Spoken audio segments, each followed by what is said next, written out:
Un seul geste de toi viendra mon secours.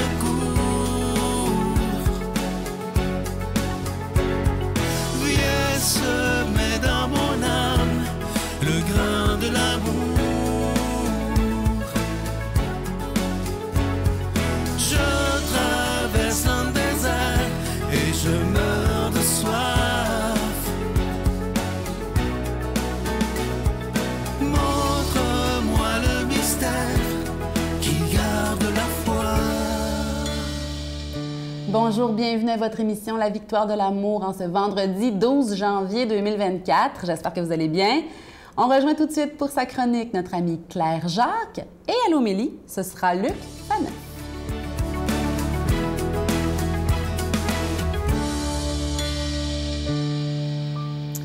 Bonjour, bon vendredi matin en ce 12 janvier 2024. Je m'appelle Claire Jacques, ça me fait très plaisir de vous souhaiter la bienvenue à ma chronique « Les messages de la vie ». Alors, aujourd'hui, dans le fond, mon segment pourrait s'appeler « J'en dis pas plus ». Parce que j'ai le goût, en fait, de vous proposer un apéritif, comment dire, de lecture. J'ai le goût de vous parler des choses que j'aime lire et qui ont été des grands coups de cœur, mais je veux pas, ce ne sera pas une grosse critique de livre, là, extensive, avec un gros résumé, puis non, non. Juste assez pour mettre ça dans votre esprit puis vous dire « Ah, peut-être que je pourrais aller lire ça ». Si jamais vous n'avez pas les moyens d'aller acheter un livre, c'est correct, il n'y a pas de problème. Vous savez que les bibliothèques peuvent vous passer des livres très récents très facilement. En plus, maintenant, il y a des gens qui s'échangent des livres. Je vais vous dire une chose. Si jamais aujourd'hui, je vous parle d'un livre que vous avez vraiment le goût de lire, puis que vous avez fait des pieds et des mains pour le trouver sans être obligé de débourser parce que c'est pas dans votre portefeuille, puis je comprends ça, je vais vous passer ma copie. Écrivez-moi, je vais vous passer ma copie. Folle de même. Alors, ma première suggestion, on l'aime tellement, Marthe Laverdière, 100% nature. Si vous avez le goût cet hiver, parce que vous savez, là, tu sais, il y a moins de soleil, il fait noir longtemps, puis, mais quoique là, on commence à revoir un peu plus de lumière, mais en tout cas, tout ça pour dire que si vous avez le goût d'avoir un peu de pep, là, puis de lire quelque chose qui est écrit avec tellement de vérité, de lumière, d'amour. Moi, j'aime tellement la relation que Marthe Laverdière a avec la nature, avec ce qui est vivant. Puis elle nous raconte ces choses avec une simplicité désarmante. C'est un peu comme si vous preniez un café avec elle.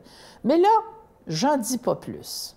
100% nature, Marthe Laverdière, paru aux Éditions de l'Homme.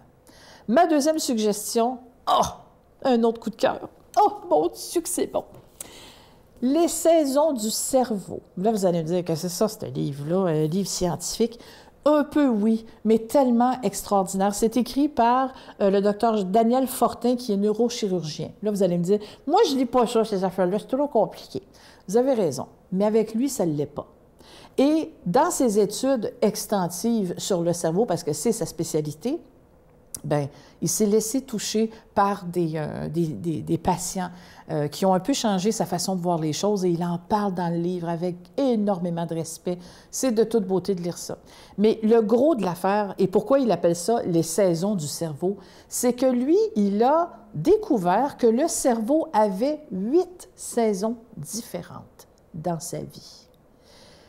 Je ne peux pas vous dire ce que ça m'a fait de lire ça. Ça m'a bouleversée, ça m'a touchée, ça m'a permis de comprendre des choses. Bref, j'en dis pas plus. Ma dernière suggestion, écoutez, je garde ça pour la fin parce que je me suis dit, si j'en parle en premier, je vais me mettre à pleurer, puis on va tout défaire le make-up, puis je vais avoir l'air d'un raton laveur. Alors, ça là, la vie secrète des arbres. Si vous avez le goût si vous avez le goût de voir les arbres d'une façon différente, je vous en dis pas plus. C'est écrit par Peter Wohlenben. C'est extraordinaire. Bonne lecture. Notre Père qui es aux cieux, que ton nom soit sanctifié, que ton règne vienne, que ta volonté soit faite sur la terre comme au ciel. Donne-nous aujourd'hui notre pain de ce jour. Pardonne-nous nos offenses, comme nous pardonnons aussi à ceux qui nous ont offensés. Et ne nous laisse pas entrer en tentation, mais délivre-nous du mal, car c'est à toi qu'appartiennent le règne, la puissance et la gloire pour les siècles des siècles. Amen. La Victoire de l'amour vous invite à venir vivre des moments inoubliables en Italie en compagnie du Père Michel Marie, Christine Michaud, Miguel Padilla et Sylvain. Nous visiterons Venise, Padoue, Florence, Sienne, Assise et Rome, la ville éternelle. Célébration eucharistique avec le Père Michel Marie. Nous assisterons aussi à l'audience générale avec le pape François au Vatican, du 2 au 13 juin 2024, avec Spiritour au 514-374-7965 ou 1-866-331-7965.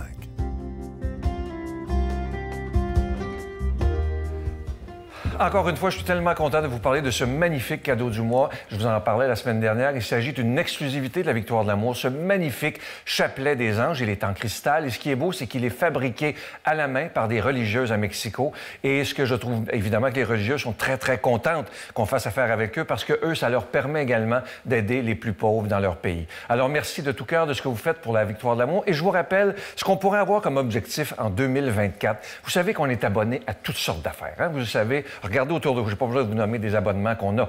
Mais si on décidait en 2024 de dire, je vais aussi avoir un abonnement pour la foi, et je pense que c'est le plus important. Réfléchissons à ça ensemble. Un abonnement pour la foi. Et quoi de mieux que d'aider la Victoire de l'amour parce qu'on est là 7 jours par semaine grâce à chacun et chacune d'entre vous. Je vous rappelle que vous recevrez ce magnifique chapelet avec un don de 25 $, et si vous en voulez deux, avec un don de 40 $, je vous donne l'adresse, la Victoire de l'amour, case postale 120, succursale Boucherville à Boucherville, le J4B 5E6, je vous la redonne, la Victoire de l'amour, case postale 120, succursale Boucherville à Boucherville, le J4B 5E6. Également par téléphone, par carte de crédit du lundi au jeudi de 8h à 17h dans le 514-523-4433, 523-4433 ou sans frais le 1-888-811-9291, 1-888-811-9291 et aussi sur notre site Internet. Vous savez que c'est une façon sécuritaire, rapide et efficace de faire votre don. C'est le www.lavictoiredelamour.org.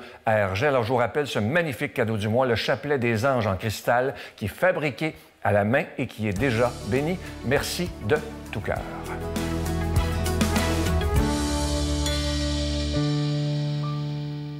Mon Dieu, donnez-moi la sérénité d'accepter les choses que je ne peux changer, le courage de changer les choses que je peux et la sagesse d'en connaître la différence. Amen.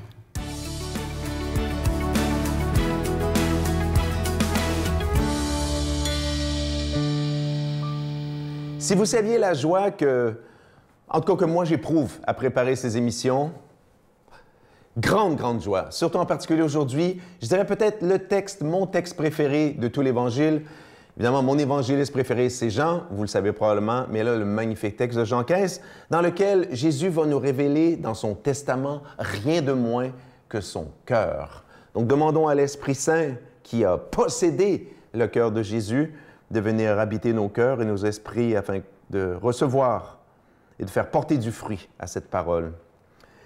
À l'heure où Jésus passait de ce monde à son Père, il disait à ses disciples, « Comme le Père m'a aimé, moi aussi je vous ai aimé. Demeurez dans mon amour. Si vous êtes fidèles à mes commandements, vous demeurerez dans mon amour. Comme moi, j'ai gardé fidèlement les commandements de mon Père et je demeure dans son amour. Je vous ai dit cela pour que ma joie soit en vous et que vous soyez comblés de joie. Mon commandement, le voici, aimez-vous les uns les autres comme je vous ai aimés. Il n'y a pas de plus grand amour que de donner sa vie pour ses amis. Vous êtes mes amis si vous faites ce que je commande. Je ne vous appelle plus serviteurs, car le serviteur ignore ce que veut faire son maître.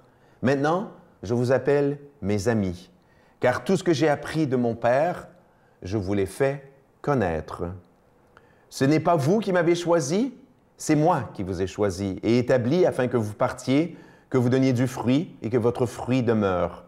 Alors, tout ce que vous demanderez au Père en mon nom, il vous l'accordera. Ce que je vous commande, c'est de vous aimer les uns les autres. Acclamons cette parole de Dieu. Louange à toi, Seigneur Jésus. Je vous l'avais dit, hein? L'Évangile d'aujourd'hui nous révèle le cœur de Jésus. Un cœur qui aime. On sait bien que la religion chrétienne, c'est la religion de l'amour. Mais je disais, si vous avez eu la chance, comme moi comme prof, d'étudier beaucoup de religions, pas toutes évidemment, il y en a trop, vous allez voir que cette insistance sur l'amour, en particulier du prophète, notre prophète principal qui est Jésus, qui est plus qu'un prophète, mais aussi prophète, cette insistance sur l'amour, il n'y a que dans le christianisme qu'on la retrouve, mais avec une intensité absolument extraordinaire. Dans le contexte, on est dans l'Évangile selon Jean, on est au chapitre 15. Vous savez que le tiers de l'Évangile de Jean, le tiers, une ligne sur 3, est consacré à ce qu'on appelle le discours d'adieu. Alors Jésus a parlé pendant des centaines d'heures à ses disciples et aux foules. Des centaines d'heures, des milliers de paroles. Mais là, Jésus se prépare à s'en aller. Il sait qu'il est à quelques heures de sa mort. Donc là, il va condenser dans son message l'essentiel de ce qu'il veut livrer, puis de ce qu'il veut évidemment qu'on retienne de lui. Voilà pourquoi ce discours d'adieu est tellement beau. Chaque mot compte et ça me prendrait, on en aurait pour plus d'une heure pour vraiment faire le tour. Puis voilà, toute la profondeur de ce texte. L'amour. Alors, c'est facile de dire, l'Évangile, c'est l'amour, c'est juste l'amour. Il suffit de dire, voilà, j'aime, puis je suis dans l'Évangile. Si on dit ça, vous avez raison. Mais Jésus va insister beaucoup sur un aspect. Il dit, pour que votre joie soit complète, demeurez dans mon amour. Puis là, attention, il dit, si vous demeurez dans ma volonté, si vous respectez mes commandements, vous demeurerez dans mon amour. Donc, c'est pas juste, voilà, tu sais, l'amour, ça ne nécessite pas de combat, il suffit de dire j'aime et ça se fait tout seul. Non, non, non. Il y a les exigences de l'amour. Et quiconque a fréquenté les évangiles comme vous le savez. Jésus va dire, venez à moi, je suis l'amour. Venez à moi, je vous parle d'un Dieu qui est un Dieu d'amour. Mais en même temps, l'amour a ses exigences. Aimer est exigeant. Au ciel, aimer ne sera pas exigeant. Mais ici, sur terre, aimer est exigeant. Aimer est exigeant parce que moi, Luc, j'ai toutes les forces de la chair, de mon égoïsme, de mon égocentrisme qui me portent, j'allais dire presque naturellement par le péché, à penser à moi avant de penser aux autres. À des fois échapper des paroles qui manquent de charité, à laisser la paresse m'empêcher de faire des actes de bonté envers ma femme, mes enfants, envers mes élèves.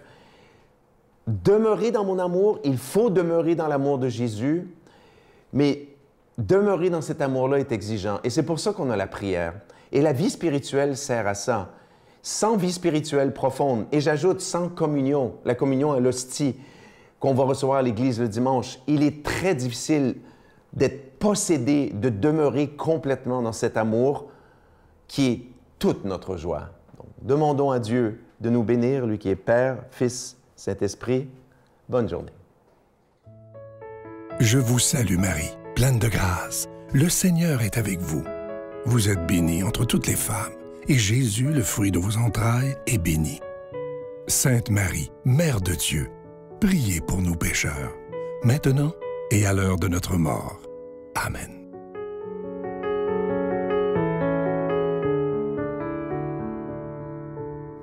En ce mois de janvier 2024, la Victoire de l'amour vous offre en échange de vos dons le chapelet des anges pour nous aider à prier pour la paix dans notre monde. On en a tant besoin. Il est en cristal, il est déjà béni. C'est un bon moyen de soutenir la mission de la Victoire de l'amour et de soutenir votre prière en même temps. Prions les uns pour les autres, prions pour notre monde qui en a tant besoin. C'est nécessaire. Merci à vous d'être là. Je vous encourage à continuer de prier et moi, je vous dis que je prie pour vous aussi. À bientôt. Parce qu'il y a quelque chose de tellement beau dans l'amour que pour moi, ça équivaut à une naissance, mais à l'envers. Bienvenue à tous mes frères, mal à point et opprimés. Bienvenue à qui espère le pardon, la liberté. Bienvenue, bienvenue.